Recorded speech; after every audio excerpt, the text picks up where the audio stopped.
Donc, c'est un sujet un peu pourri quand même. Et si la Lune n'était pas là, parce que bon, c'est facile, tout le monde imagine un certain nombre de choses. Quand j'ai proposé ça à Bruno il y a très très longtemps, parce que vous savez que le programme du festival, ça prend à peu près un an. Là. Dès que c'est terminé, on va ranger tout.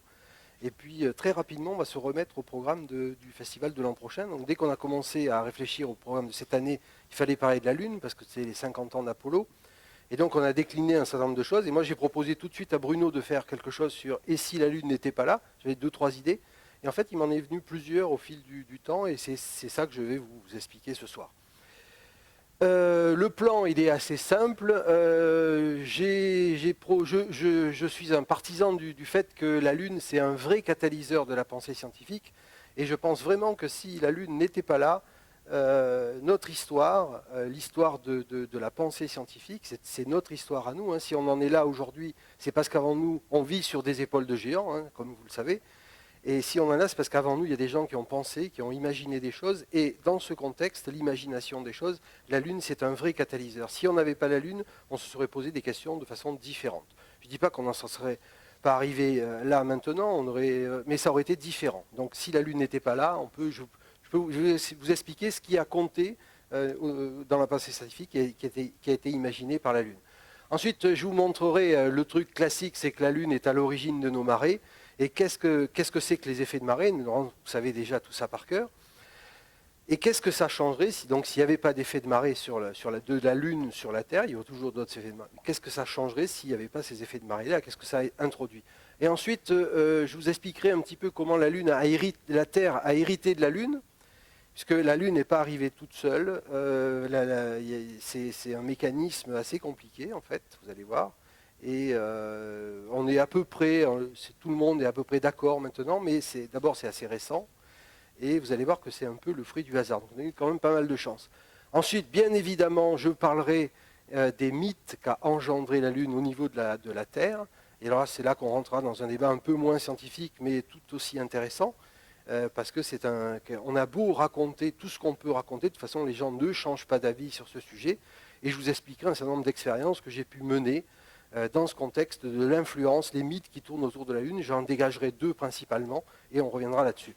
Et enfin, le point qui m'a intéressé depuis un an, puisque c'est à peu près à ce moment-là que j'ai commencé à m'intéresser à ça, l'avenir de la Terre vue du côté de la Lune. Et là, il y a plein de choses, et peut-être qu'on finira par une note positive. Peut-être qu'on est au début d'une nouvelle ère dans l'histoire de l'humanité, et que la Lune va peut-être jouer un grand rôle. Et donc, si elle n'était pas là, elle ne pourrait pas jouer ce rôle. Voilà pour le programme. Alors, dans l'histoire, dans le catalyseur de la pensée scientifique, on voit bien qu'il se fait catalyser, ce mec-là, par la Lune qui est juste au-dessus de lui, qui l'influence grandement dans sa réflexion. C'est une histoire qui a commencé il y a très très très longtemps. D'ailleurs, c'est une histoire qui a commencé, selon les créationnistes, il y a 6000 ans. Et là, je tiens à remercier tout particulièrement Jean-Philippe Usan qui m'a fait découvrir un texte hier au soir, et donc je vais vous faire partager. Donc il y a 6000 ans, vous allez voir comment la Lune influençait la pensée humaine, puisqu'on a retrouvé le carnet intime d'Ève, la copine d'Adam, alors c'est Mark Twain qui a retrouvé son carnet de notes personnelles, et voilà ce qu'elle dit sur la Lune. Alors, il y a bien trop d'étoiles par endroit et pas suffisamment à d'autres, mais je ne doute pas un instant que l'on puisse remédier à cet état de choses. Vous voyez, elle se pose des questions sur ce qui se passe autour d'elle. La nuit dernière, la Lune s'est décrochée, elle a glissé, elle est sortie du cadre. Une perte vraiment cruelle. Ça me fend le cœur rien qu'à y penser. Vous voyez, c'est quand même une influence notable sur la psyché d'Ève. Alors, de toutes les décorations et ornements du grand projet, j'ai mis un grand G et un grand P pour ne pas blasphémer, aucune ne peut être comparée à sa beauté et à la qualité de sa finition. Elle aurait dû être attachée plus solidement. Si seulement nous pouvions la récupérer. Et donc après, il y a un petit texte où elle explique qu'en fait, elle pense que comme elle est tombée, il y a des gens qui vont la récupérer. Et bien sûr, quand on trouve un truc aussi beau, on ne le rend pas. Et un petit peu plus loin, ils ont remis la Lune la nuit dernière. Qu'est-ce que j'étais contente. Elle a l'air sympa. Hein. Là, il y a aussi le carnet de notes de Adam, c'est beaucoup moins sympa. Mais bon, c'est vraiment honnête de leur part. Les gens, on peut faire confiance aux gens. Quand ils trouvent la Lune, ils la rendent. Elle a encore glissé, puis elle est retombée, mais je ne suis plus inquiète. Je trouve que c'est un texte magnifique. Je remercie Jean-Philippe de me l'avoir montré. Et ça illustre parfaitement le type de réflexion qu'on pourrait avoir quand on est dans une société un peu primitive et qu'on regarde, on est autour de nous, on cherche à comprendre ce qui se passe, on voit un truc comme ça, on dit tiens, c'est trop cool, ça. La lune tombe, elle change de forme, etc. Ça amène des questions. Sauf si on est complètement con, qu'on a une grande mèche blonde, etc. Là, on ne se pose aucune question, on cherche rien qu'à gagner du fric, etc. Si on se pose des questions sur ce qui se passe autour de nous, ben la Lune, c'est un vrai inspirateur, un vrai catalyseur de la pensée scientifique. Alors, de façon plus récente, on va dire 2500 ans, la Lune a été un inspirateur notable de la pensée grecque. Et je voudrais revenir sur un point important qui a été développé à cette époque pour montrer à quel point ces gens étaient extraordinaires. Je voulais parler, alors on en a parlé à plusieurs endroits, j'imagine qu'André Deledic en a parlé, tout le monde connaît ça, mais quand même, pour le début, on va revenir un petit peu sur la première influence de la Lune. Comment peut-on mesurer la distance de la Lune et comment a-t-on imaginé la distance qui nous séparait de la Lune et pour se servir de jalon en fait. Donc c'est une expérience qui a été menée par Aristarque, imaginée et menée par Aristarque et Hipparque, disons, entre le 3e et le 2e siècle avant Jésus-Christ. Alors l'idée, c'est que la Lune a la taille de mon petit doigt au bout de mon doigt. Alors, il y a 2-3 formules, de toute façon, c'est impossible que je ne montre pas de formule, mais ça n'a aucune importance. Soit vous les comprenez, c'est très bien, c'est pas compliqué, soit vous les regardez comme des dessins, ça n'a aucune importance. Mais moi, j'adore ça, donc j'en montre. Si vous mettez votre petit doigt au bout de votre doigt, il y a à peu près 1 mètre ici. Donc, si vous avez un cercle de rayon en mètre, ça fait 2π fois le rayon, ça fait 6,28 mètres de circonférence. Vous pouvez mesurer la largeur de votre petit doigt. Vous avez un double décimètre, vous mesurez, et vous pouvez calculer à peu près 1 cm. D'accord ? Donc, si vous arrivez à cacher la Lune avec votre petit doigt, essayez, vous allez voir, ça marche. Eh bien, vous pouvez mesurer la taille angulaire de la Lune. Donc, ça fait à peu près 360 degrés divisé par 100 fois multiplié par 1 cm sur 628 cm. D'accord ? Et vous trouvez, donc, ça fait à peu près 1 demi-degré, un petit peu plus. D'accord ? Donc, le fait que l'on puisse cacher la Lune avec son petit doigt, ça signifie que la taille angulaire de la Lune, c'est 0,5 degrés. Ça, tout le monde le sait à peu près, mais c'est quelque chose qu'il faut vraiment... On peut le faire. D'accord ? Je suis là, ici, là, pour vous expliquer des trucs. Je ne suis pas dans l'affirmation, d'accord ? C'est pour ça que je mets un petit peu ces détails. Une fois que vous avez fait cette expérience, qu'est-ce que vous en faites ? Alors, Hipparque et Aristarque proposent un certain nombre de méthodes qui sont un peu géométriques, etc. Je ne voulais pas rentrer dans ces détails, je vais vous montrer comment vous allez pouvoir mesurer la distance de la Lune. Parce que c'est bien beau, un mec qui monte sur une scène, il est comme ça, ouais, c'est moi le boss, moi je suis prof, machin, truc, bidule, vous fermez vos gueules, la Lune elle est à 380 000 km. L'idée c'est pas ça. L'idée c'est que quand vous allez sortir de cette salle, vous allez pouvoir vous-même faire cette expérience. Si vous avez un téléphone portable, moi j'en ai pas donc je ne peux pas la faire, mais vous en avez un, vous pouvez faire cette expérience grâce à cette idée-là qui a été initiée par des gens il y a très longtemps. Alors cette idée-là c'est quoi ? Eh bien c'est de photographier la Lune à 2 endroits de la Terre différents et sur un même méridien. Comme vous n'êtes pas sous influence de notre pote blond, là, vous savez que la Terre est ronde, d'accord, qu'il y a ce qu'on appelle des méridiens, donc des objets, des lignes géodésiques sur la Terre qui joignent le pôle Nord et le pôle Sud.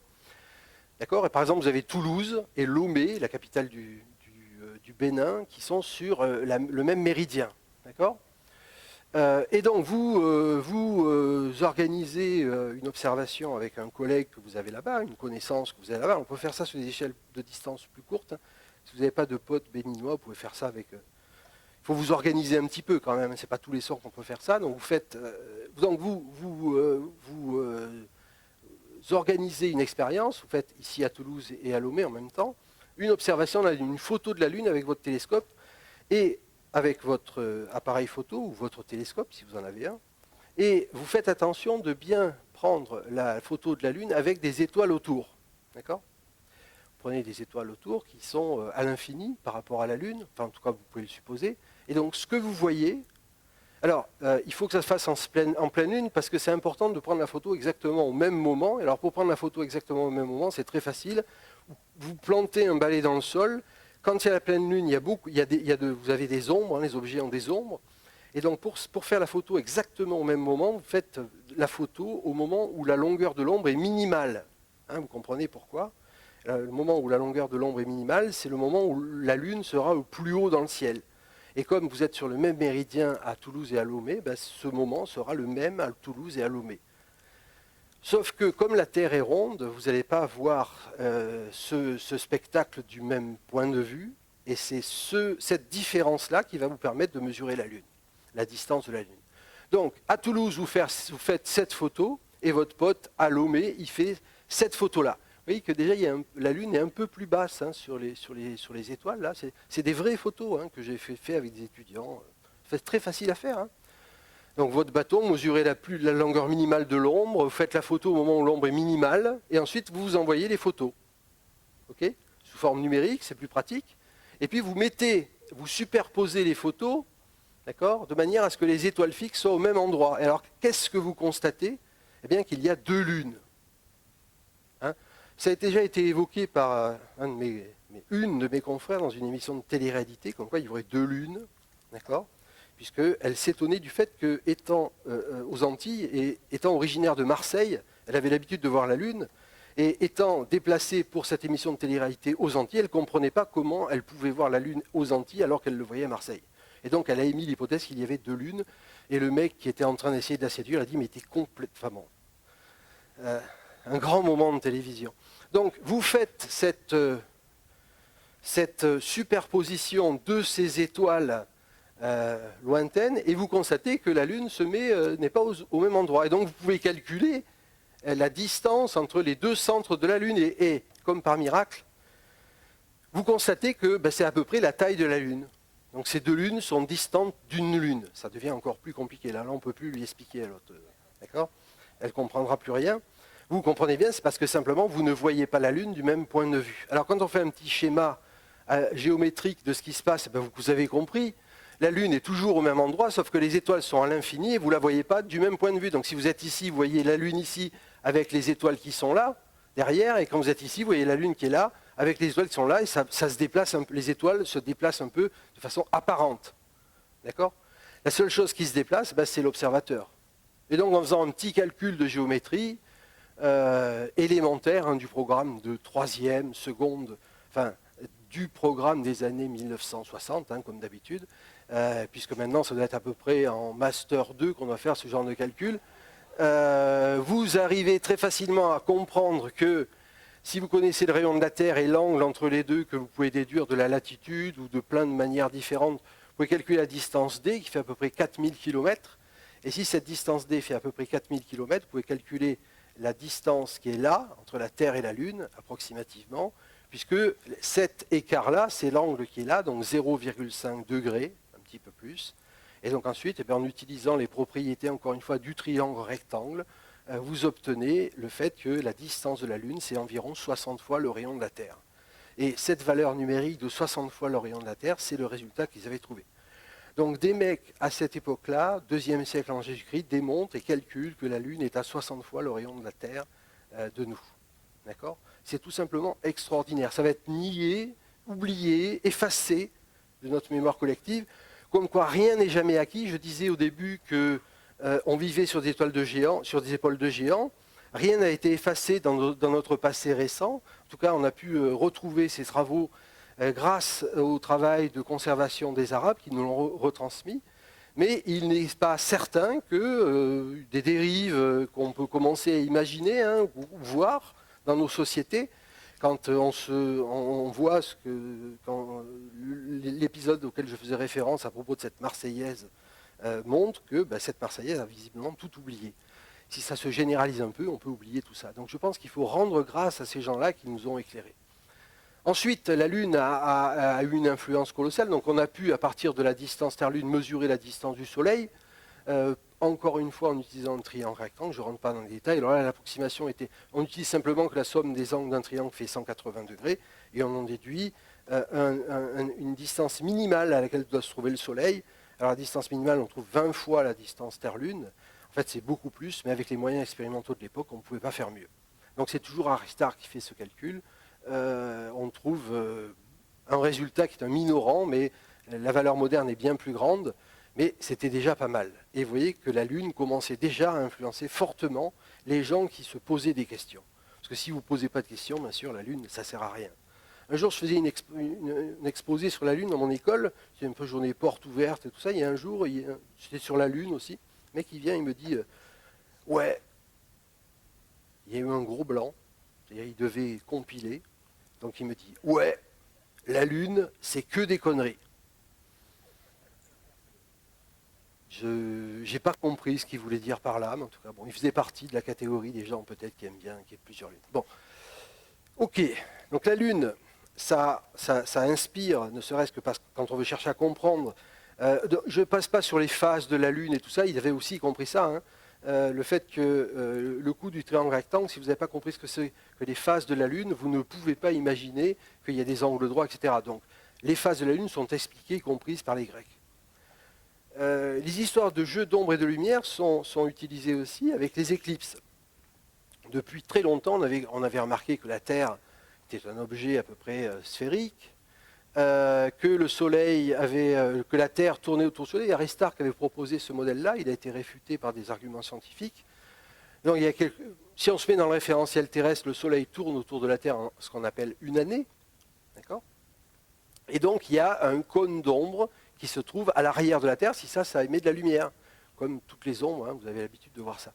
Donc le Soleil tourne autour de la Terre, le cône d'ombre se déplace, et puis autour de tout ça, autour de la Terre, tourne aussi la Lune, d'accord c'est pas du tout à l'échelle, hein, le Soleil est beaucoup plus loin. Et donc autour de la Terre tourne la Lune, et donc vous voyez qu'avec un plan, ce n'est pas exactement dans le même plan, donc le plan c'est à peu près 6 degrés, 5 degrés 6, donc c'est beaucoup plus aplati que ça, et fait un tour de la Terre en 28 jours. Ces mesures de distance, de période de la Lune, les différentes périodes de la Lune, la période de la durée de rotation de la Terre autour du Soleil, tout ça, c'est des choses qui ont été calculées de façon très très très précise, à la seconde près, par Hipparque. D'accord ? Et donc vous voyez qu'il y a deux moments particuliers de la position de la Lune sur son orbite qui peuvent conduire à des éclipses. C'est simplement quand la Lune se trouve à cet endroit, on appelle le nœud ascendant, parce que c'est le moment où elle passe au-dessus du plan de l'écliptique, qui est le plan dans lequel la Terre tourne autour du Soleil. Donc à cet endroit et à cet endroit, il y a une possibilité d'éclipse. Alors si vous regardez bien ce qui se passe ici, vous voyez qu'il faut que tout ça soit aligné, et donc ça se produit 2 fois par an. Donc 2 fois par an, vous avez une chance d'avoir 2 fois par an, vous avez des éclipses de soleil et puis des éclipses de lune dans l'autre configuration. Donc on avait observé tout ça, et on avait observé aussi que, de façon assez remarquable, parce qu'il faut observer pendant longtemps pour se rendre compte de ça, que ce nœud ascendant se déplace dans le ciel, ce n'est pas fixe, d'accord ? Ce plan oscille, on avait remarqué des petits mouvements, et on avait remarqué que ce nœud ascendant, là, cette direction dans le ciel, quand on est sur la Terre, ça donne une direction dans le ciel, eh bien on avait remarqué que ce nœud ascendant se déplaçait dans le ciel et revenait exactement au même endroit au bout de l'ordre de 18 ans. 18 ans, c'est une période qui est relativement longue, hein, c'est même à l'échelle de la vie d'un homme, surtout qu'à cette époque-là, il vivait moins vieux. Donc faire des remarques et des compilations de données qui permettent de mettre en évidence sur une chose, c'est pas rien. D'accord ? Et donc tous les 18 ans, il se passe à peu près la même chose. D'ailleurs, c'est un peu une coïncidence, c'est pas exactement le même type de résultat, mais c'est aussi ce qu'on appelle la période des calendriers perpétuels, la durée du Saros, etc. Enfin, 18 ans, c'est quelque chose d'assez important dans ce système-là. Et donc, c'est quelque chose qui n'était absolument pas compris. Hein. Donc, les Grecs l'avaient remarqué, c'est déjà pas mal, mais on ne comprenait pas pourquoi tous les 18 ans, c'était comme ça. Et puis, du temps est passé, la Lune a une grande influence, et l'influence la plus notable que je peux recenser, c'est bien sûr Kepler et Newton. Kepler qui comprend la nature de la gravitation universelle et qui retrouve toutes les propriétés observées par Kepler, qui lui a été moins influencé par la Lune de façon scientifique, mais très influencé par la Lune de façon poétique. Il a songé à des voyages sur la Lune, etc. Newton, lui, s'est vraiment servi de la Lune comme pied de biche pour comprendre ce que c'était que la mécanique, les forces, et il a réussi à résoudre ce problème. Hein, j'en ai déjà parlé, je ne rentre pas dans les détails. La Lune étant 60 fois plus loin, il a compris, hein, c'est ce qu'on vient de voir avec Hipparque, il a compris qu'elle était 60 fois moins attirée que la Terre, que la pomme qui tombe à la surface de la Terre. Donc la Terre est à 1, la pomme qui tombe sur la Terre est à 1 rayon terrestre, elle est à la surface de la Terre, donc elle est à 1 rayon terrestre du centre de la Terre. On a calculé que la Lune est à 60 rayons terrestres et il constate que si la Lune n'était pas soumise à une force, elle irait tout droit. Mais elle est soumise à une force qui la fait rester en orbite autour de la Terre. Et donc, en fait, elle tombe de cette hauteur rouge-là. C'est très exagéré, c'est pour que vous compreniez, en exagérant l'effet. Et donc, vous voyez apparaître encore une fois, comme quoi le théorème de Pythagore, c'est quelque chose d'absolument fondamental. On le retrouve à tous les niveaux, hein, même dans les publications scientifiques. Si dans une publication scientifique moderne, vous réussissez à utiliser le théorème de Pythagore et que c'est joli, c'est vraiment du bonheur. Bon, ben là, lui aussi, il y a le théorème de Pythagore. Hein, vous avez la somme du carré, le carré de cette distance ici, plus cette distance-là, le carré de tout ça, ben c'est la somme du carré de ça et du carré de ça. Le carré de cette distance-là, c'est la distance parcourue par la Lune en une seconde, par exemple. Donc on peut calculer la vitesse de la Lune, c'est la distance qu'elle parcourt, donc c'est 2π fois la circonférence 60 rayons terrestres, divisé par le temps qu'elle met pour la parcourir, c'est-à-dire 28 jours à peu près. Donc on trouve que la Lune va à 1 km par seconde. Donc en une seconde, elle parcourt 1 km. Donc on a 1 km ici, on a 380 000 km ici, 380 000 km ici, et là on a une hauteur inconnue qu'on peut obtenir en résolvant cette équation. Et quand on a la hauteur de chute de la Lune, on s'aperçoit que eh bien, cette hauteur de chute est 60 au carré fois plus petite que la hauteur de chute. Enfin, l'effet sur la Lune est 60 au carré fois plus petit que l'effet sur la pomme. Et c'est comme ça que Newton a compris sa force de gravitation, que tout le monde connaît, inversement proportionnelle au carré de la distance. Alors bien sûr, c'était une hypothèse au début, il a testé dans son modèle et ça marchait. Vous voyez que la Lune, là, lui a servi de pied de biche, littéralement, pour comprendre la nature d'une force extraordinaire qui a permis de résoudre plein de problèmes. Alors, il a conscience qu'il a résolu un problème, mais il a conscience aussi que c'est un problème qui est très simplifié. Toutes les masses sont remplacées par des points, tout est simple, tout est épuré, et comme il le dit très bien dans son message, qu'il énonce à la fin de sa vie, il dit qu'il a l'impression qu'il a joué au bord de la plage, il a découvert des jolis coquillages, mais que dans la mer, il doit y en avoir une quantité phénoménale. Et bien sûr, la porte est ouverte, et dans cette porte vont s'engouffrer tous les grands scientifiques que vous connaissez ou pas. À partir de là, ça va être un boulevard pour étudier tout ça, et toujours autour de la Lune. La Lune, c'est formidable parce que c'est quelque chose qui est à la fois très simple, quand vous regardez à l'ordre 0, vous avez une orbite circulaire autour de la Terre qui se ferme en 28 jours et quelques, d'accord ? Et quand vous regardez en détail, c'est très très compliqué. Il y a des mouvements qui sont absolument très compliqués, des petites oscillations dans tous les sens qui font que c'est vraiment compliqué. Et si la Lune était plus loin que ça, on ne les verrait pas, parce que ce ne serait pas observable. Si la Lune était plus petite que ça, il n'y aurait pas ces effets, etc. Enfin, c'est vraiment un bonheur d'avoir la Lune pour pouvoir faire de la science. Alors, tous ces grands génies dont je parle, ils sont rassemblés dans Paris, d'accord ? Vous pouvez visiter Paris en visitant tous ces grands génies. Ça m'arrive de temps en temps, vous allez passer de la rue d'Alembert, la rue Clairaut. Alors il faut s'organiser, parce que si vous allez du 14e au 17e, au 8e, au 5e, il faut faire un peu un jeu du voyageur de commerce. Hein.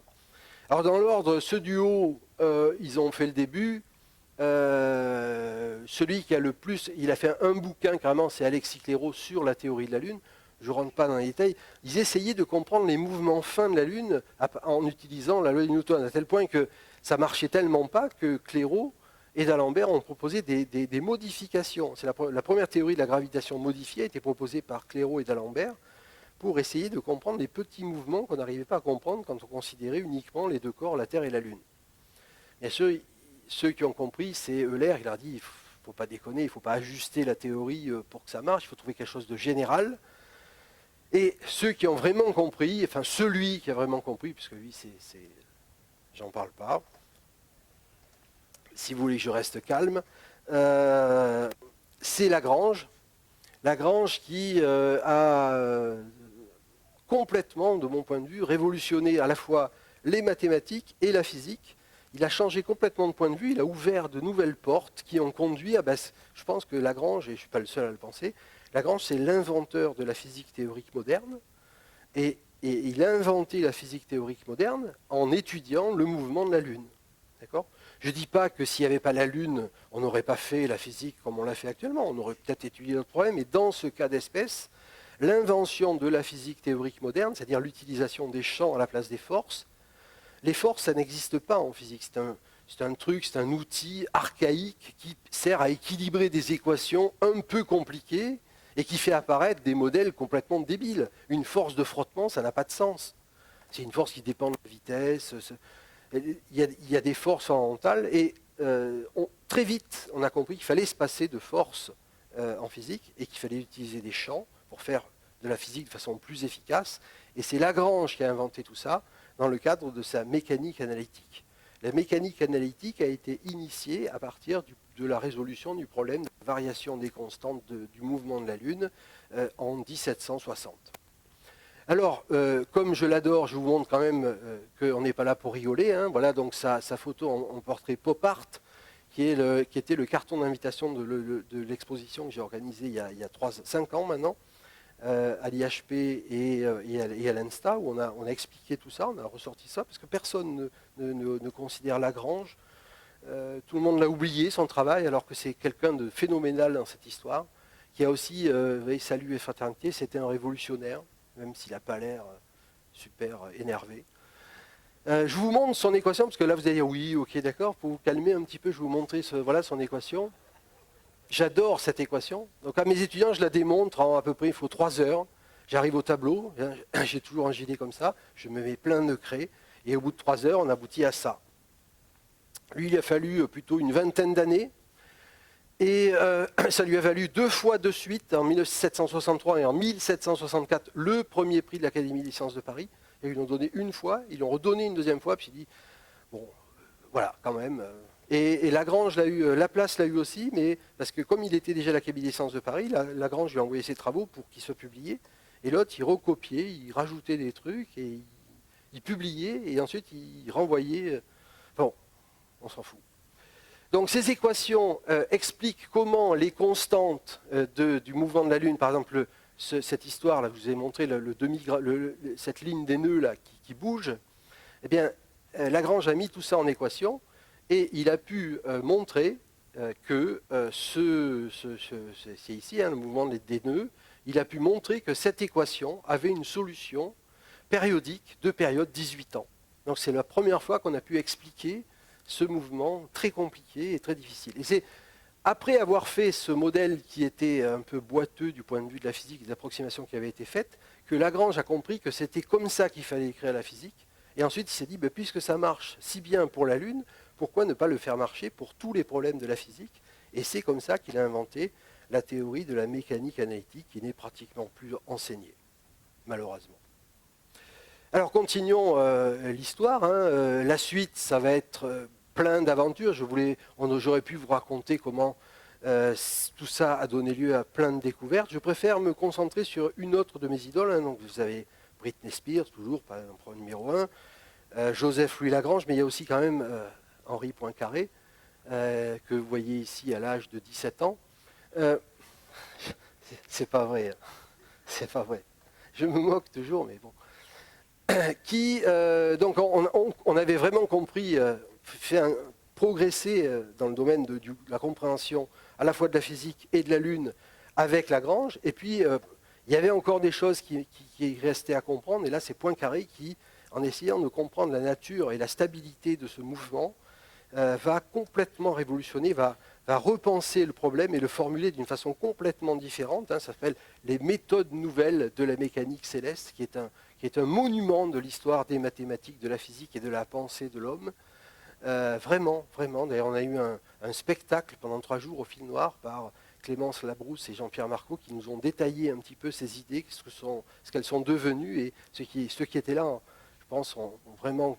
C'est formidable ce travail de Poincaré, et encore une fois, on peut dire que la Lune, ça a été la muse de la mécanique céleste dans ce contexte. Sans la Lune et sans l'étude de son mouvement précis et du problème qu'il suggère, le problème des 3 corps, eh bien, on ne se serait pas posé ces questions de façon directe. On en aurait fait d'autres. Hein. Moi, j'ai confiance en la nature humaine, hein, de façon générale, sauf quand l'histoire de... Mais globalement, là, c'est comme ça que ça s'est passé, donc merci la Lune.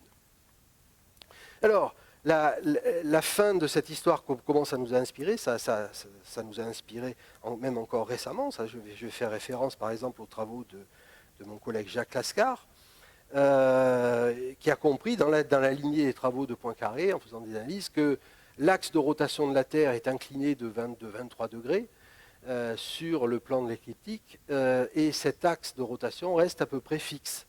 D'accord ? Et c'est heureux. Alors pourquoi c'est heureux? Parce que imaginez que cet axe bascule, là, comme ça devrait se produire hein, normalement. Quand on regarde la répartition des inclinaisons des planètes dans le système solaire, on observe un peu n'importe quoi, c'est le bordel, quoi. Il y a Uranus qui roule autour du Soleil, quoi. Au lieu de tourner comme ça, comme la plupart des planètes, Uranus roule littéralement sur le plan de l'écliptique. Hein. Donc du coup, s'il roule, il y a toujours son pôle nord qui est orienté vers le Soleil et son pôle sud qui est dans la nuit perpétuelle depuis qu'il roule. D'accord ? Vous imaginez un peu le décalage en température entre les deux parties là. Et en plus, tout ceci est instable, hein, comme on l'a montré. Dans la lignée travaux.com, on peut montrer que c'est instable, avec des périodes pas tellement longues à l'échelle géologique. Et donc, ça peut avoir des influences redoutables sur le climat de la planète en question. Et nous, non. Nous, c'est tranquille. Hein. Alors, cet axe de rotation, cette inclinaison reste constante, tourne un petit peu, d'accord ? En ce moment, il est orienté dans la direction de l'étoile polaire, d'accord ? Et puis, il se déplace en quelques dizaines, en 12 000 ans, d'accord ? Il se déplace, il fera, et voilà. Donc, si vous revenez dans 12 000 ans, et si on n'a pas tout pété, dans 12 000 ans, ça ne sera plus l'étoile polaire, vers laquelle il faudra faire pointer l'axe des télescopes pour qu'il tourne, il compense la rotation de la Terre, mais ça sera vers l'étoile Vega, vous voyez ? Et alors, pourquoi c'est comme ça ? Eh bien, c'est grâce à la Lune. La Lune sert de stabilisateur. Hein. C'est un peu comme, vous savez, si vous voulez traverser sur un fil entre deux bâtiments, si vous y allez les mains dans les poches, vous vous cassez la figure. Si vous mettez les bras comme ça va un peu mieux, mais en général, les mecs qui font ça, ils ne sont pas fous. D'abord, ils s'attachent, et ensuite, ils prennent un grand machin là, pour se stabiliser. D'accord ? Ça stabilise d'avoir des poids un petit peu autour, et ça permet de concentrer... d'un point de vue mécanique, ça permet de stabiliser. Et là, ce qui joue le rôle de ces contrepoids, c'est la Lune. Et donc, si la Lune n'était pas là, cet axe de rotation, cette inclinaison de l'axe de rotation de la Terre varierait. Et donc, on a fait des calculs. Hein.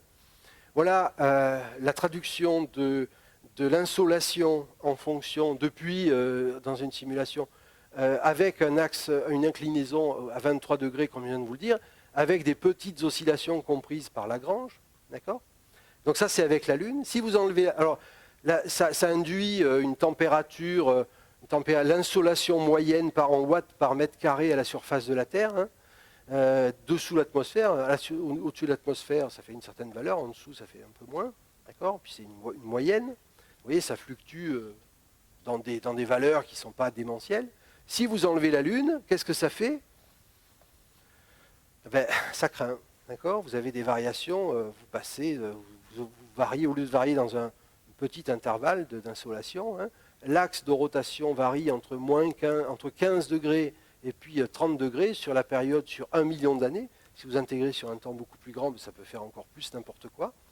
Et vous voyez que la traduction au niveau de l'insolation, la quantité d'énergie que vous recevez par watt, par mètre carré à la surface de la Terre change complètement. Et en poussant le trait jusque là où il doit être poussé, on peut facilement imaginer que... ça n'empêche pas le développement de la vie sur Terre, mais pour des trucs comme nous, finalement assez fragiles, c'est pas terrible. D'accord ? Donc on peut imaginer que des animaux sans poils, chauves assez rapidement, et pas très résistants aux variations climatiques, ça pourrait nuire à notre développement. Alors, peut-être que ça aurait été mieux pour la Terre, ou surtout pour les autres animaux, ça aurait été beaucoup mieux, je pense. Mais en tout cas, en ce qui nous concerne, on peut là facilement imaginer, d'ailleurs c'est comme ça que c'était présenté par Jacques Lascar, le développement de la vie sur Terre, de notre forme de vie sur Terre, est grandement influencé par la Lune. Alors c'est un résultat qui est très connu, il était même venu le présenter ici. Je ne fais pour le moment que rabâcher des choses que vous connaissez par cœur. Alors rentrons un petit peu dans des choses un petit peu plus, toujours aussi connues, mais je vais aller un petit peu plus loin que ce que vous connaissez peut-être. Les effets de marée. Tout le monde sait que la Lune a une influence sur la Terre à travers des effets de marée. Alors sur la Terre, c'est comme ça. Sur d'autres planètes, c'est un petit peu... Là, c'est le film Interstellar qui est en train d'être projeté au cinéma et auquel je dois aller sans l'avoir vu à la fin pour répondre aux questions. Je peux improviser, on verra bien comment ça va se passer. Donc là, vous avez la planète Miller qui orbite au voisinage d'un trou noir supermassif, et donc les effets de marée sur ces planètes sont gigantesques. Et là, vous voyez en fait la vague de marée qui est en train d'arriver sur le petit vaisseau spatial. Là, donc, et la hauteur de l'océan est très petite. Alors, j'ai pas fait. Roland a déjà fait les calculs, etc. Bon, est-ce que ça peut marcher? C'est pas ça le problème, mais vous voyez que les marées océaniques, c'est donc l'influence d'une force différentielle gravitationnelle. Quand vous avez deux objets, il y a une influence à l'ordre 2. Vous avez d'abord l'orbite et ensuite à l'ordre 2, vous avez des effets différentiels si les objets en question sont étendus.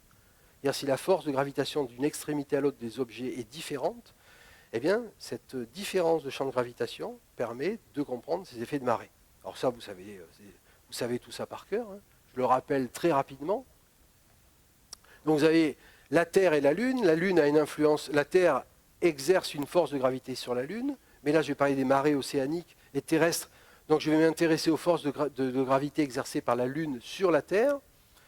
Donc c'est une force qui dépend inversement du carré de la distance, donc au plus vous êtes proche, au plus la force est grande. Donc la force de ce côté est plus grande que la force de ce côté. D'accord ? Au plus vous éloignez de la Lune, au plus la force diminue, comme le carré de la distance.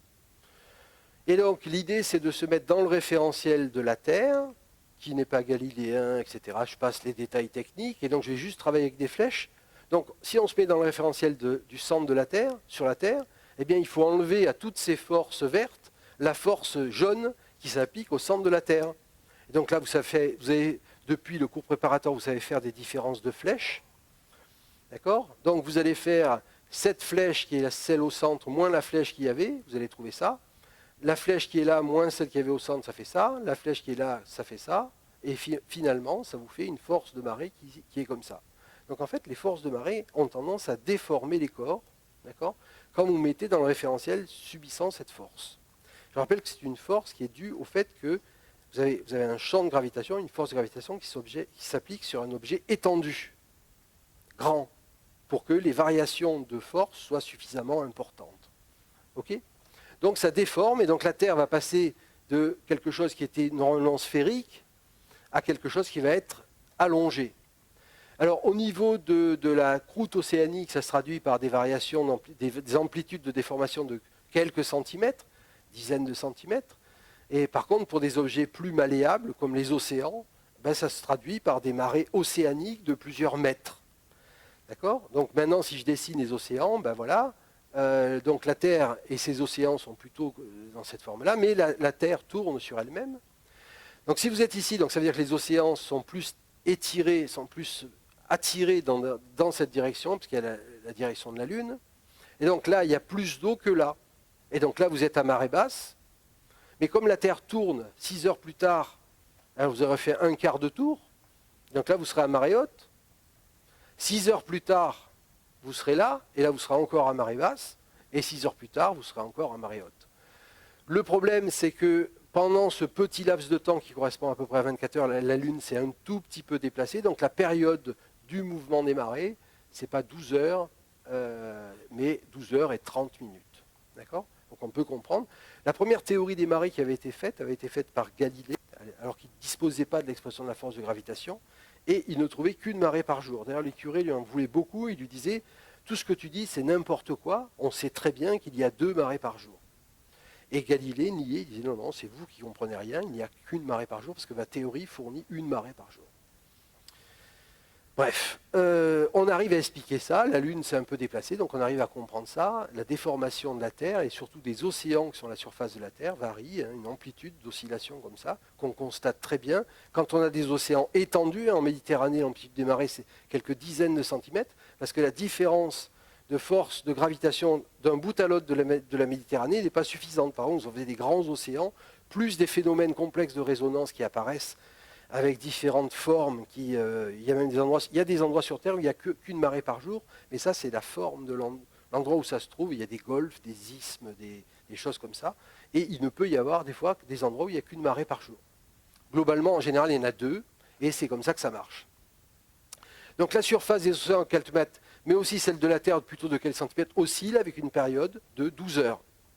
Période qu'il faut prendre en compte quand on voudra fabriquer, comme je vais vous expliquer tout à l'heure, un ascenseur spatial. Si on veut prendre en compte, si on veut pas avoir de problème avec le câble, il faut prendre en compte cette oscillation, sinon tout risque de s'effondrer.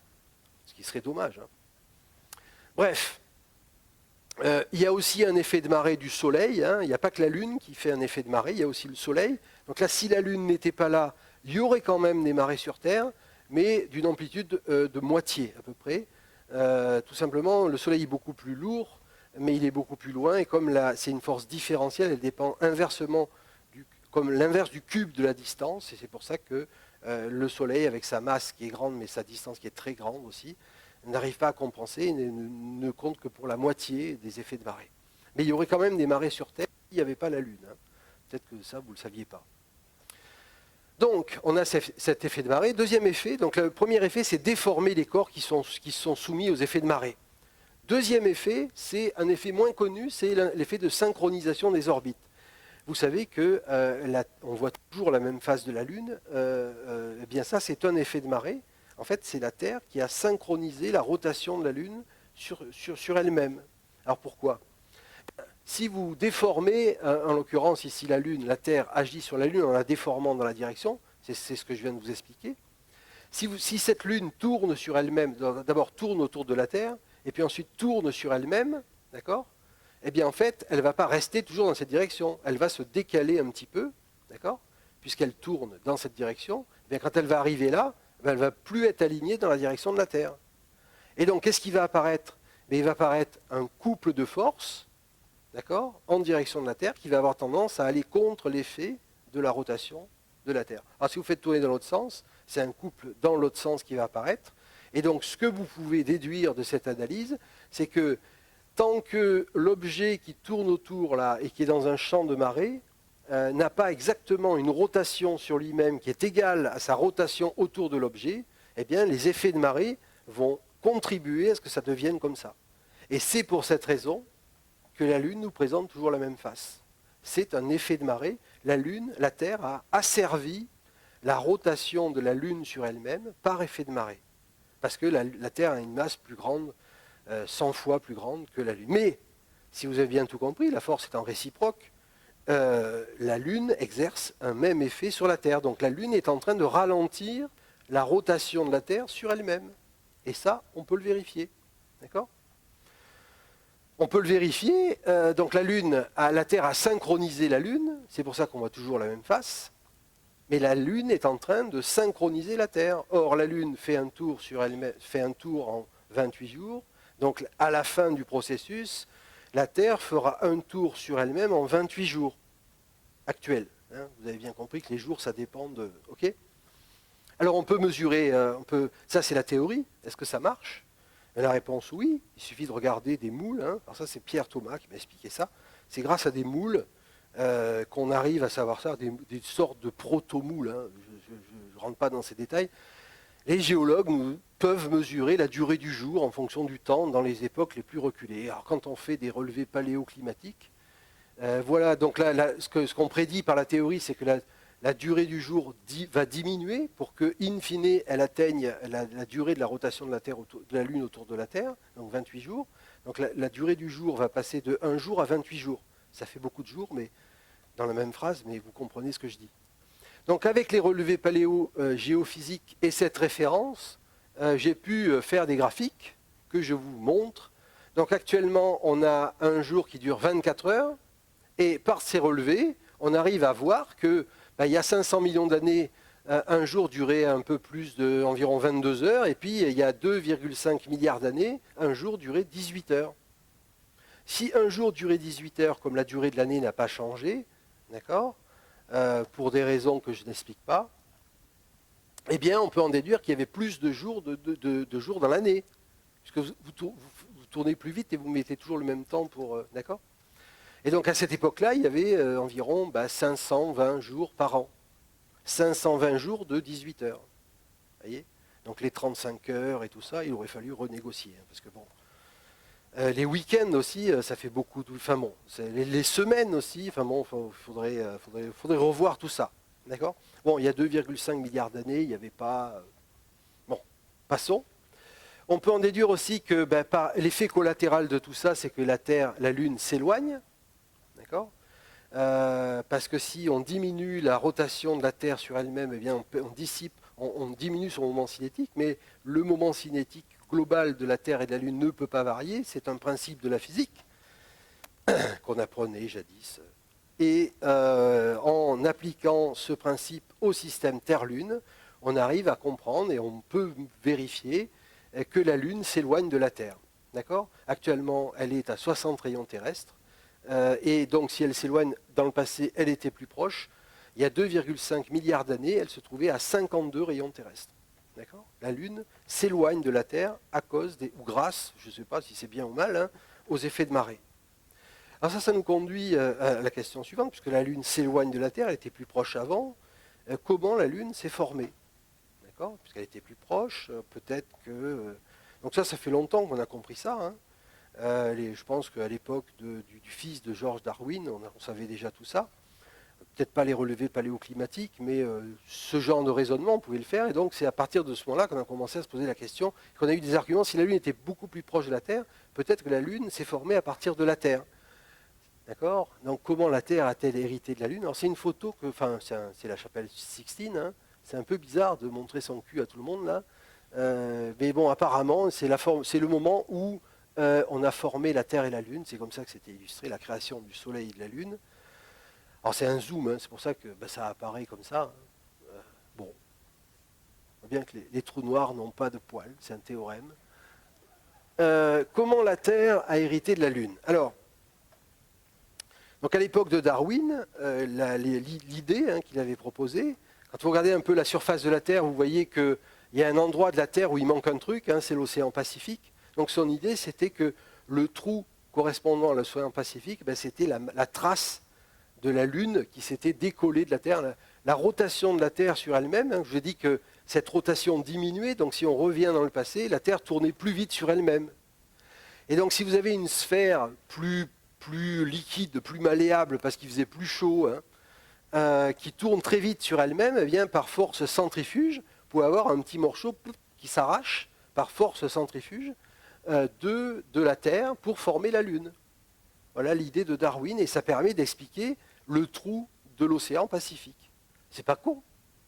Alors quand vous faites les calculs, hein, il faut que la conservation du moment cinétique, ça fonctionne. Hein. Il faut que le moment cinétique de la Terre initiale soit le même que le moment cinétique de la Terre et de la Lune à n'importe quel instant de son histoire. Et c'est là que ça ne marche pas. Et deuxième point qui permet de réfuter cette théorie, eh bien, c'est tout simplement que la Lune n'est pas dans le plan de l'équateur terrestre. 6 degrés, c'est énorme et ça ne permet pas d'être expliqué par ce genre de théorie. Donc ça a été abandonné. La deuxième théorie, c'est imaginer que la Terre a capturé la Lune. Mais ça, donc vous avez la Lune qui passe par là, hein, puis hop, la Terre lui dit hop, je suis là, puis la gravité de la Terre retient la Lune. Mais pour faire passer une orbite qui est de type diffusion, c'est-à-dire passage et sans capturer la Lune qui a une énergie négative, à l'état dans lequel se trouvait la Lune avant, mais il faut dissiper l'énergie. On ne voit pas très bien comment on peut dissiper l'énergie. Ce phénomène de capture est gravitationnellement très peu probable. Et ensuite, il y a des problèmes de composition de la Lune qui sont étranges. Et c'est ces problèmes de composition de la Lune qui ont amené ce genre de théorie. La création de la Lune à partir de planètes jumelles du même matériau, mais là, ce n'est pas tellement le même matériau, ce n'est pas tellement la même composition. Et donc le scénario auquel on croit pour la formation de la Lune, c'est sans doute un impact de la Lune, d'un objet protolunaire qu'on appelle Theia, qui a impacté la Terre de façon rasante, pour ne pas emporter du matériau du cœur, mais uniquement du matériau de la surface de la Lune, de la croûte terrestre, la croûte de la Terre, et pour aller se reformer un petit peu plus loin et ensuite migrer par effet de marée. Alors on peut même montrer un petit scénario. Alors ces images sont tirées du livre d'André Braic, du cours que j'ai eu avec André Braic. Oui, c'est pas nouveau. Hein. Quand j'étais quand j'étais son étudiant au master d'astrophysique. Salut André. Donc je vous montre un petit film qu'on peut faire du scénario possible qu'on peut envisager. Donc vous avez ici ce truc à peu près de la taille de Mars qu'on s'est pris sur la gueule, se trouver dans certains scénarios au point L4, c'est un point stable, et puis il se déstabilise. Et ensuite, quand il se déstabilise, eh bien, ça peut faire ce genre de choses. Donc il oscille un petit peu et on obtient ce genre de choses. Et le choc conduit à des débris qui se réagglomèrent et ça forme la Lune. Et ensuite, par effet de marée, ça s'éloigne jusqu'à atteindre la distance qu'on observe maintenant et ça va continuer jusqu'à ce que le Soleil vienne régler son compte à ses deux collaborateurs. Donc les conséquences de ce scénario, c'est une augmentation de la masse de la Terre qui permet de mieux conserver son atmosphère. Vous savez que l'atmosphère de la Terre, sur Mars, il y a une atmosphère très ténue. C'est une question de masse. Si vous n'avez pas une masse suffisante pour la planète, vous ne pouvez pas retenir votre atmosphère. Et donc ça, la Lune nous a aidé à conserver notre atmosphère. S'il n'y avait pas eu la Lune, on n'aurait pas eu cet apport de masse. Ça a aidé à ça. Vous avez aussi une contribution de Theia, la protolune, à entretenir l'effet dynamo responsable du champ magnétique terrestre, qui est très important parce que c'est ça qui nous protège des effets du vent solaire, qui serait fâcheux. La Lune a aussi formé un bouclier contre les géocroiseurs. Alors la section efficace de protection que ça procure, c'est déjà ça, d'accord ? Et enfin, la Lune, comme je l'ai dit, stabilise l'axe de rotation de la Terre et évite les variations d'insolation néfastes au développement de notre forme de vie sur la Terre. Donc ça fait déjà pas mal, et donc je pense qu'on peut au moins remercier la Lune pour ça, et remercier tous les gens qui nous ont permis de le comprendre. Alors, on va entrer dans un autre domaine d'influence de la Lune, qui touche beaucoup plus de gens. Ici, ça ne vous concerne pas, parce que vous êtes des gens éduqués, intelligents, on ne vous la fait pas. Mais je tenais quand même à préciser que vous n'êtes pas du tout représentatif. Jardiner avec la Lune, ça représente un chiffre d'affaires qui permet à la revue Rustica de rester en vie. C'est-à-dire que cette revue est en vie parce qu'un jour dans l'année, elle vend son calendrier lunaire. Et c'est ça qui lui permet de publier tout le reste des numéros de l'année. D'accord ? Donc, c'est quelque chose qui a été étudié dans tous les sens. Là, je vous donne la référence qui a déjà été donnée. Dans le marathon. Voilà tous les effets. Il y a un article énorme qui a été publié en 1996 qui a étudié absolument tout ça. Alors, des catastrophes majeures jusqu'à la lycanthropie, le vampirisme, l'alcoolisme, l'épilepsie. Dans tous ces cas, on n'a trouvé aucune corrélation. D'accord ? Aucune corrélation. Alors, avant de parler de lien, il faut au minimum qu'il y ait une corrélation. Je n'ai pas dit que corrélation est raison, d'ailleurs. Je vais vous montrer que corrélation n'est pas raison. Là, en rouge, vous avez le nombre, la quantité d'argent qu'on donne à la science et à la technologie aux États-Unis. Et en noir, vous avez le nombre de suicides par pendaison, strangulation et suffocation. Vous voyez ? C'est complètement corrélé. Mais ça, c'est à peu près évident. Là, vous avez le nombre de doctorats décernés aux États-Unis par an, d'accord, en rouge. Et là, vous avez la quantité d'uranium stockée dans les centrales nucléaires aux États-Unis. Vous voyez que c'est une corrélation tout à fait étonnante. Et donc, il faudrait chercher à expliquer. Alors, il n'y a pas de corrélation. Alors, c'est un site extraordinaire qui s'appelle Spurious Correlation. Vous avez une base de données gigantesque, vous pouvez corréler plein de trucs. Et servez-vous-en parce que ça permet d'instruire les gens. D'accord ? Vous pouvez expliquer comme ça que corrélation n'est pas raison. Ce n'est pas parce qu'il y a une corrélation qu'il y a une raison derrière. Mais la plupart du temps, dans la plupart des cas, il n'y a même pas de corrélation. Ok ? Alors, dans ce contexte, Pierre Thomas avait une analyse extraordinaire sur le lien entre les naissances et les phases de la Lune, qui avait été faite par Frédéric Chamba à l'École normale supérieure de Lyon. Ça faisait des années que je cherchais à récupérer ces données, qui ne voulaient pas me passer, etc., etc. J'avais les courbes, c'est déjà pas mal. Mais je voulais faire cette analyse pour la refaire moi-même. J'ai même envoyé des étudiants pour faire des stages là-dessus dans les hôpitaux à Paris. Je n'ai jamais pu récupérer les données. Et depuis 6 mois, l'INSEE a rendu public ces données. Vous allez sur le site de l'INSEE, d'accord? Et là, vous avez toutes les naissances depuis 1968 sur le territoire français métropolitain. Tous les jours. D'accord? Donc vous voyez qu'en France, il naît environ 2200 bébés par jour. En moyenne, hein, d'accord? Tous les jours, 2200 bébés naissent en France. Ces données sont devenues publiques il y a 6-8 mois. C'est fou quand même. Hein, pourquoi on ne les donnait pas alors qu'on les avait? Il y a un complot là derrière. Donc, une fois que vous avez ça, ben, vous pouvez étudier ces données. Vous avez un fichier Excel qui est méga gigantesque. Hein. Alors, vous n'avez que le nombre. Hein. Vous n'avez pas le nom, le poids et tout ça. Mais on s'en fout. On veut juste savoir s'il y a une corrélation entre les phases de la Lune, hein, la pleine Lune, etc., et le nombre de naissances. Alors, quand vous posez la question à votre tata, votre cousin, votre mémé, etc., ils vont vous dire, mais bien sûr, quand vous êtes enceinte, ce qui est mon cas, hein, ça se voit, on vous dit, bah, toi tu vas accoucher, ils regardent la Lune, oh, le 27, c'est bon, tu vas accoucher, il y a la Lune. Mais les gens, ils vous disent ça, mais tout le monde vous dit ça. D'accord? Est-ce que c'est vrai? Bah, c'est facile. Vous avez les données. Il suffit de chaque jour, là, ça, le 0, c'est le 1er janvier 1968, et ce jour-là, bah, c'est le dernier jour de l'étude, hein, c'est un certain nombre d'années plus tard.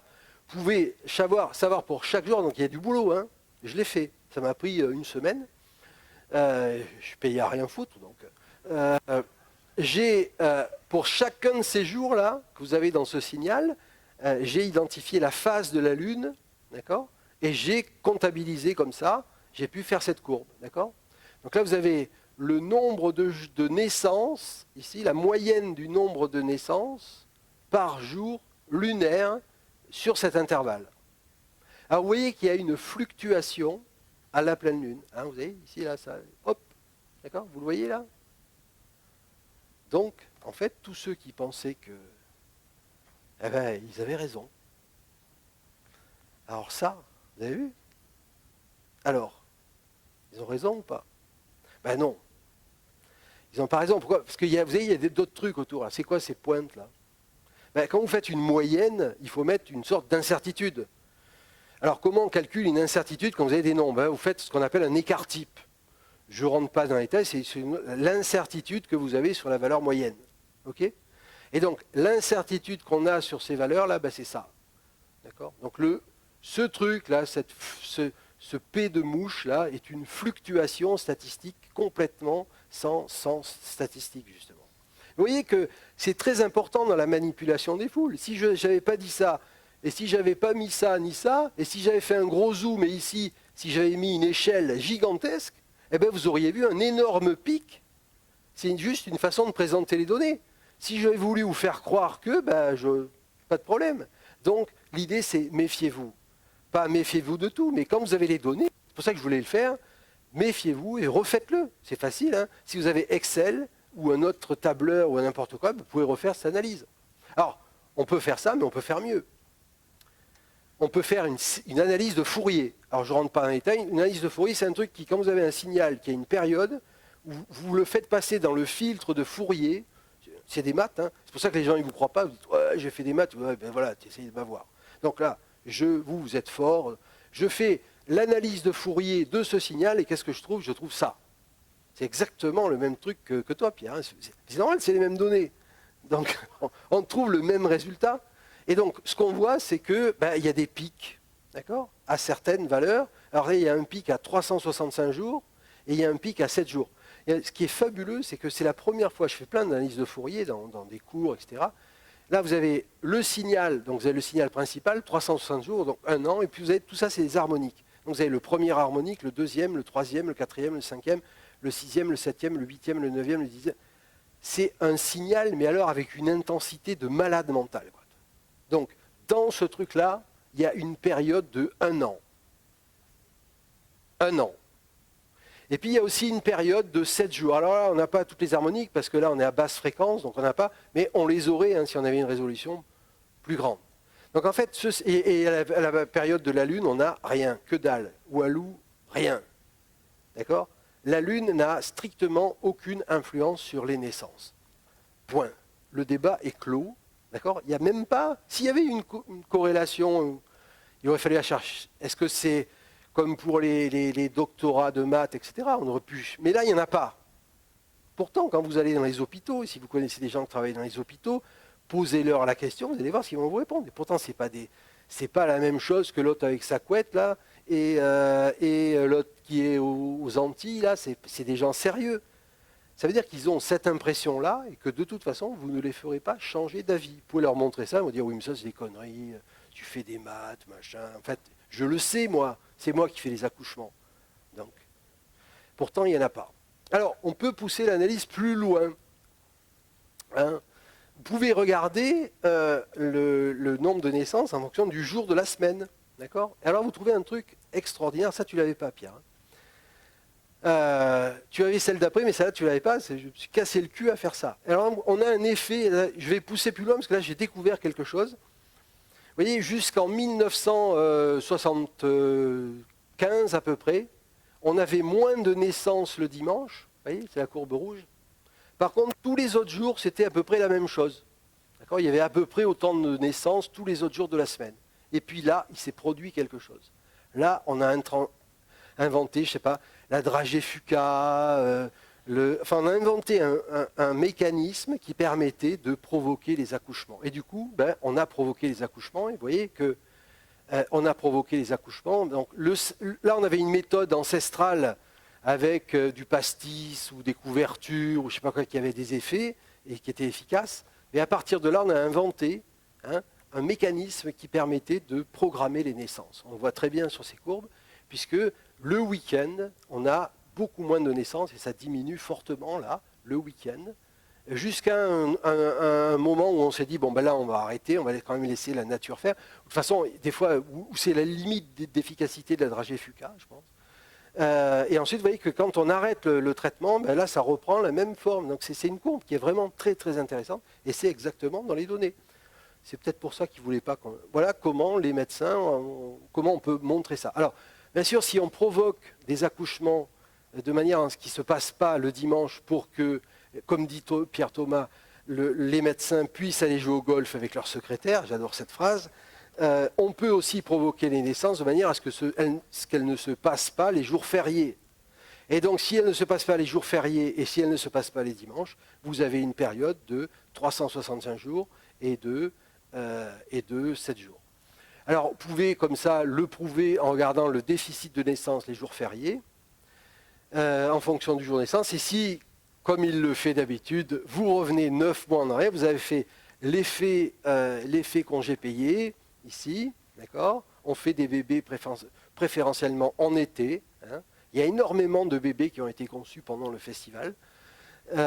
Ensuite, là, il y a un petit pic, je ne sais pas très bien à quoi ça correspond. Et puis là, c'est l'effet, comment tu dis, bûche de Noël dans la cheminée. Enfin bon, Noël. D'accord ? Voilà. Donc, vous voyez qu'en analysant les données, on peut tout à fait comprendre qu'il n'y a pas d'effet de la Lune. Et j'étais très content de pouvoir faire cette analyse. Je vais la publier dans Tangente parce que ça montre qu'en manipulant les chiffres un peu à dessein ou pas, on peut faire des choses. Alors, autre chose, et là ça me concerne plus particulièrement, c'est que la Lune n'a aucun effet sur les plantations, un effet global, un effet... Alors ça, je me bats depuis 50 ans avec mon père pour ça, et contre tous les jardiniers en général, et tous les gens qui plantent des choses sont persuadés que la Lune a une influence sur la croissance des plantes. Et donc moi, je fais le plus souvent possible des expériences en milieu scolaire, donc c'est pas compliqué, c'est ce que j'appelle, pour faire sérieux, des expériences de phytocinématodynamique. En fait, ça veut dire influence de la croissance des plantes en fonction de la Lune. Là, je vous montrais les résultats que j'ai obtenus avec l'école maternelle du Pré-Saint-Gervais à Buc. Alors, c'est pas compliqué. Il vous faut une maîtresse, ou plusieurs, si vous êtes... d'accord. Il vous faut des chercheurs, d'accord, et un laboratoire expérimental.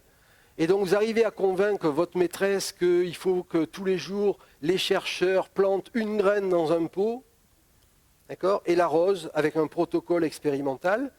Donc, une dosette pour les biberons, de la terre toujours la même quantité d'eau, toujours la même quantité de terre. Et puis, dès qu'il y a quelque chose qui sort, ils ne savent ni lire ni écrire, donc vous ne pouvez pas les accuser de quoi que ce soit.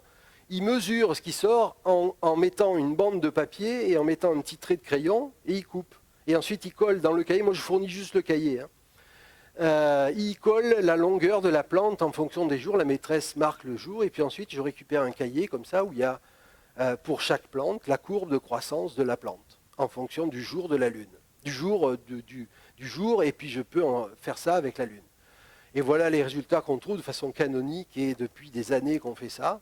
Alors ça a même eu, si vous allez sur mon site là, vous allez voir un film qui a été tourné grâce à Quentin Lazarotto, où on voit ses expériences avec la maîtresse, avec les chercheurs. Enfin, c'est formidable. C'est un film super, super émouvant. Et la conclusion de tout ça, c'est que la Lune n'a aucune influence sur la croissance des plantes. Si vous n'êtes pas d'accord, de toute façon, vous ne changerez pas d'avis, mais les faits sont là. Alors, terminons, puisque nous avançons dans le temps, cette aventure dans les effets de la Lune, etc., sur la Lune en tant que qu'est-ce que la Lune va nous permettre de faire. Alors là, vous allez voir que je suis assez optimiste en fait, mais peut-être trop. Alors, la Lune, à mon avis, c'est une étape incontournable pour l'humanité. Si vous voulez aller sur Mars, si vous voulez faire des choses, il va falloir passer par la Lune, donc construire un machin, je ne sais pas quoi. Mais donc, vous savez que dans quelques années, qu'à 5 ans maximum, l'ISS va être arrêté. On va arrêter de dépenser de l'argent lamentablement dans ce truc. Enfin, c'est ce qu'ils disent, on ne veut plus dépenser du fric pour faire ça. Donc on va abandonner ça. D'accord. Et donc qu'est-ce qu'on veut faire à la place? Eh bien, ça a déjà été proposé. Alors, Benoît en a parlé sûrement ce matin. Je suis désolé, je ne suis pas réveillé. Je n'ai pas pu venir. C'est fatigant le festival. Donc je ne me suis pas réveillé. Donc l'idée, ça a été proposé par l'ESA, c'est un truc tout à fait sérieux, c'est le Moon Village Initiative. Donc l'idée, c'est d'aller créer une implantation durable et permanente d'hommes sur la Lune. Alors pourquoi faire? C'est en cours de discussion, on est en train d'étudier tout ça. C'est un peu comme une perspective que ça propose à l'humanité. Faut arrêter de... Les seuls trucs qu'on organise pour le moment à l'échelle de l'humanité tout entière, c'est la Coupe du Monde de foot et les Jeux Olympiques. Il faut arrêter les conneries, quoi. L'idée, là, c'est qu'on se donne tous la main, les hommes, pour fabriquer des trucs à l'échelle de l'humanité. L'idée, c'est que ça soit gratuit, d'accord, que ça soit accessible à tous, que tout un chacun puisse aller là-haut pour se reposer, pour contempler la Terre. Il faudrait que ça soit comme ça. Et pourquoi ça ne pourrait pas être comme ça? Moi, vous allez dire, je suis un fou, mais ça ne sera pas fabriqué par un pays. De toute façon, c'est trop grand, trop lourd, etc. Ça sera fabriqué par l'humanité. Pourquoi faire? Parce qu'on peut le faire, d'accord, et parce que c'est bien de le faire. Alors, pas dans des conditions d'exploitation, surtout pas. Mais, je ne sais pas, construire des centres de repos pour les humains sur la Lune, des prisons pour ouvrir les yeux des gens qui les ont fermés, construire des centres de recherche, et pouvoir y aller gratuitement pour bénéficier du bien commun à l'humanité qu'est la Lune, ça aurait de la gueule. Et donc, je pense que ce Moon Village Initiative, c'est un peu dans cet état d'esprit. D'ailleurs, il y a une association qui a été créée à cette occasion, le MVA, le Moon Village Association. Donc, c'est une ONG internationale. Vous allez voir le site, vous allez voir, c'est super. Alors, il y a 220 personnes de 39 pays, il y a 25 membres institutionnels internationaux. Donc, l'idée, c'est la création et l'animation d'un forum informel mondial permanent pour les parties prenantes, comme pour les gouvernements, l'industrie, pour le public intéressé, pour le développement d'un village lunaire dans l'objectif que je vais décrire, c'est-à-dire un bien commun de l'humanité accessible à tous, sans forcément de nécessité de rentabilité ou de quoi que ce soit pour la grandeur de l'esprit humain. Alors peut-être que vous pensez que je rêve, mais moi j'ai confiance en nous. D'accord? Une fois qu'on aura éliminé tous ces tarés là, avec des grandes mèches qu'on n'aura pas éliminées, mais raisonnées, peut-être qu'à la fin, peut-être que c'est les gens de son pays qui vont arriver à le raisonner. De toute façon, il ne pourra pas aller sur la Lune tout seul, sauf pour faire autre chose que jouer au golf ou planter un drapeau. Si vous voulez faire quelque chose qui a de l'ampleur, il faut tous se donner la main. Et ça fait quelque chose à proposer. On va être confronté à des problèmes majeurs. Là. Il va falloir qu'on change des trucs. Si vous ne mettez rien dans le bon côté de la balance pour proposer quelque chose aux générations futures, et je pense que ce genre de projet, ça peut en faire partie, eh bien les gens ne vont pas être d'accord. Si vous leur dites, bon, on va en chier un peu, mais on va faire un truc comme ça, là, peut-être qu'ils accepteront. Enfin, je sais pas. Alors, pour faire ça, il faut des moyens. Pour le moment, on dispose de moyens relativement ridicules, même si ça vous paraît impressionnant. Ariane 6, qui n'est pas encore en exploitation, a une charge utile de 1 tonne, d'accord, 10 tonnes, maximum, sur 660 tonnes de fusées, donc c'est de l'ordre du pourcent. Donc c'est pas avec ce genre de truc que vous allez coloniser ou vous implanter ou fabriquer des nouvelles civilisations sur la Lune ou même sur Mars. Pour faire ce genre de truc, eh ben, il faut des moyens plus ambitieux, et ces moyens plus ambitieux, ben, c'est par exemple des cargos. Alors ça, c'est l'univers de Star Wars, hein. Enfin, je crois, pas un spécialiste, hein. Vous voyez, les mecs, dans Star Wars, ils construisent des trucs un peu partout, et ils ont des cargos, vous avez des trucs avec des charges utiles supérieures à 100 tonnes. C'est-à-dire, vous voulez construire un centre de réflexion orienté vers la contemplation de la Terre sur la Lune, ben, vous chargez 5 ou 6 machins de trucs comme ça avec du matos. Vous avez fait des plans et tout sur la Terre, et puis vous allez là-haut, vous construisez, quoi. Alors, vous extrayez facilement du champ de gravité de la Terre avec des trucs comme ça, et puis vous emportez suffisamment de matos, avec 100 tonnes, ça va, quoi.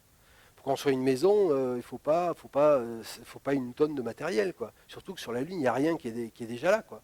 Alors, on peut utiliser le matériel lunaire et tout ça, mais là, vous l'emportez, d'accord?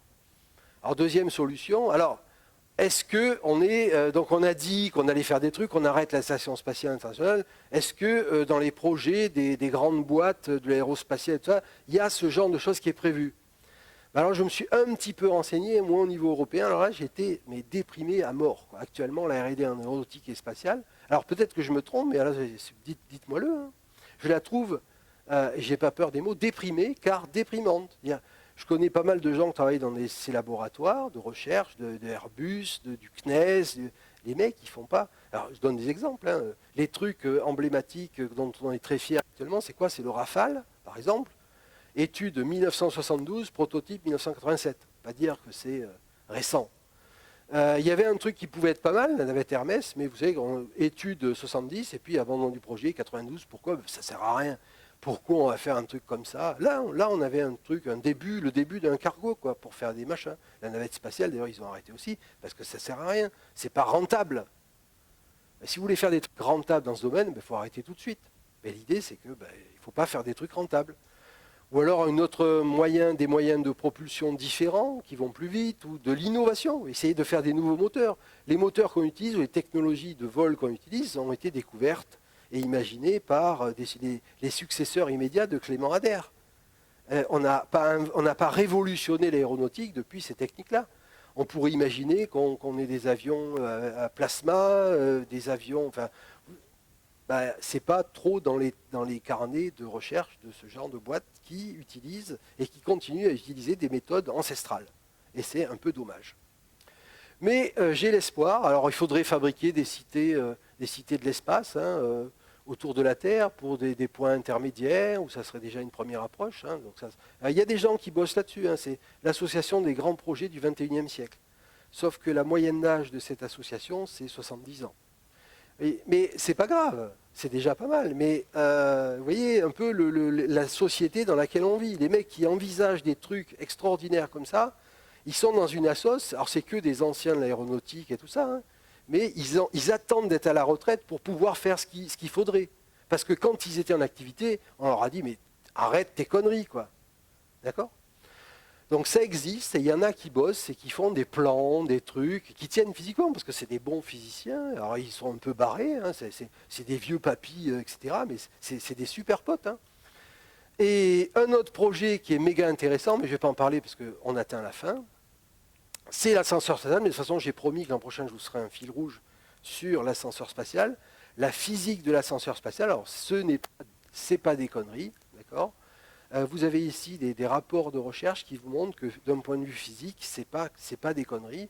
L'idée, c'est de tendre un fil d'une centaine de milliers de kilomètres, bien au-delà de l'orbite géostationnaire, et d'utiliser les propriétés orbitales de ce fil, notamment à l'extrémité. Vous avez une vitesse d'environ 8 km par seconde. L'ascension sur ce fil, ça se fait en quelques jours. Et une fois que vous êtes en haut, sur par exemple ce truc-là, vous arrêtez à l'orbite géostationnaire pour faire un peu de tourisme et vous relaxer. Et quand vous êtes ici, à l'extrémité du fil, et là, vous atteignez la Lune par propulsion par ressort. Vous avez déjà 8 km par seconde. Donc on comprime un ressort et on vous envoie en direction de la Lune. Et quelques heures après, 12 heures après, vous êtes sur la Lune. Donc vous mettez 5 jours pour monter Et ensuite, là, on vous installe dans un truc avec un ressort, on déclenche le ressort et vous partez en direction de la Lune. Alors, il faut prévoir un petit peu du gaz pour naviguer, puis surtout pour vous arrêter. Parce que si vous arrivez à 8 km par seconde en plein sur la Lune, vous allez avoir des problèmes, donc il faut freiner un petit peu. Mais en tout cas, vous n'avez plus les problèmes de vous extraire du champ de gravité de la Terre. Vous n'avez plus les problèmes de retourner tout ce que vous voulez. Actuellement, si vous voulez monter dans une fusée, la plupart des gens qui sont ici et moi-même, vous mourrez parce que vous n'êtes pas préparés. Vous subissez des accélérations qui sont... C'est que des jeunes, des militaires qu'on met dans des fusées parce qu'il faut s'entraîner. Là, vous n'avez pas besoin de vous entraîner. Vous montez ici dans l'ascenseur, dans une cabine très grande, très spacieuse. Vous buvez du pastis, tranquille. Vous mangez du canard et tout ce que vous voulez. Et 5 jours après, vous êtes là. Et là, vous prenez un petit coup de ressort dans le cul et vous êtes sur la Lune. C'est quand même un truc extraordinaire. C'est pas, d'un point de vue physique, c'est pas complètement délirant. Je vous renvoie à ces ouvrages-là. D'accord ? Vous allez lire ça. Et l'an prochain, je vous ferai un cours détaillé avec des calculs pour vous montrer que c'est pas des conneries. Je n'ai pas dit qu'il n'y avait plus qu'à le faire, etc. Le coût du projet, c'est 100 milliards de dollars. D'accord ? La moitié du prix de la Coupe du Monde au Qatar. Okay ? Et le fil est en nanotube de carbone qu'on commence pratiquement à tisser de façon industrielle pour les besoins de l'armée américaine. Donc le bout du tunnel dans ce domaine, moi j'y crois. D'accord ? J'ai envie d'y croire, parce que si on ne fait que croire qu'on va tous mourir, etc., ça ne va pas. Est-ce que ça, c'est l'extrémité d'un tunnel ? Pourquoi pas ? Il faut qu'il y en ait plusieurs. Hein. Il semblerait qu'on soit quand même en train de se réveiller. Hein. Il y a de plus en plus d'initiatives vers la Lune. Il y a de plus en plus d'agences spatiales qui commencent à se mélanger. Les gens commencent à se fédérer pour ne pas louper cette chose-là. Donc est-ce qu'on va assister après l'ère du pétrole ou l'ère de Internet, etc. Est-ce qu'on va entrer dans une ère spatiale, d'accord ? Ça fait 40 ans qu'on fait du camping à 400 km autour de la Terre. Est-ce qu'on va rentrer dans la vraie troisième dimension jusqu'à l'orbite de la Lune et faire des choses dans ce milieu-là, d'accord ? Moi j'aimerais bien. Et attention, hein, il faudra faire attention, quelles seront nos motivations, quels seront les aboutissements. Là, je pense qu'il faudra, on a eu une conférence sur ce sujet, il faudra faire bien attention. Moi, si on me demande mon avis, il faudra que tout soit gratuit, d'accord ? On ne puisse absolument pas tirer le moindre profit de tout ça et qu'on le fasse pour la gloire de l'esprit humain. Je vous remercie.